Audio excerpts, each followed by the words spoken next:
Salah satu rumah makan yang eksis menyajikan kuliner tradisional selama hampir 4 tahun, Saweng Cobe, kembali hadir menu baru yang diangkat dari keragaman Indonesia. Menu baru ini diperkenalkan di cabang Samata Goa, 22 Januari 2025, dan semakin memperkaya pilihan makanan di 5 cabang Saweng Cobe yang tersebar di Makassar dan Bone. Menu baru itu yakni bebek goreng rempah, ayam kampung, dan hidangan penutup ketan naga hitam.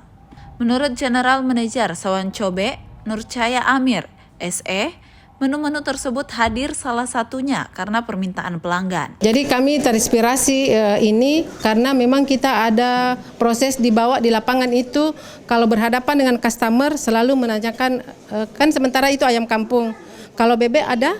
Jadi dari situ kita akan merespon, bagaimana kalau kita menjual saja bebek? Karena memang tingkat peminatnya yang selalu bertanya itu berarti mereka kepingin kan? Jadi makanya kita hadirkan bebek di sini sebagai pelengkap dari seafood, ayam kampung. Jadi dari bebek itu ada paleko, ada ayam kampung, ada bebek goreng.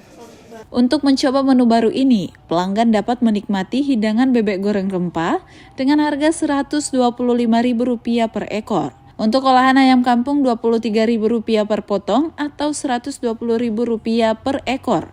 Dan ketan naga hitam Rp25.000 per porsi. Sebagai bagian dari visi ekspansi dan inovasi berkelanjutan, Saweng Cobe juga berencana meluncurkan menu baru setiap 3 bulan sekali.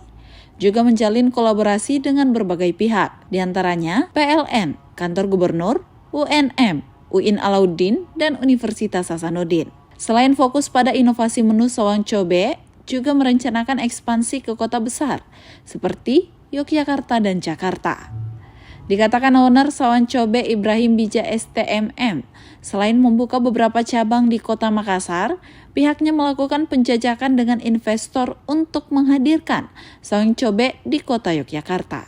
Ini tadi saya sudah sampaikan bahwa next ini cabang Cendrawasih dan cabang Pengayoman. Alhamdulillah untuk penyediaan lahan sudah ready. Terus sekarang tahap penyediaan konstruksinya. Mudah-mudahan dalam dekat ini bisa berjalan baik.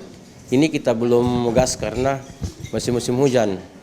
Tuh kerja proyek apa itu musim hujan sangat banyak rintangan dari cuaca, sehingga nanti mungkin kalau cuaca sudah agak membaik, ya insya Allah kita sudah mulai gas. Target kita 4 bulan, ya mudah-mudahan bisa di bulan Juni nanti kita grand opening di Cendrawasih. Ibrahim Bija berharap masyarakat bisa menyambut baik menu-menu baru ini, sehingga Saweng Cobe dapat terus berkembang menjadi destinasi kuliner utama di Makassar dan kota-kota besar lainnya. Andrea Reden Karina, Zulkarnain, Unhas TV.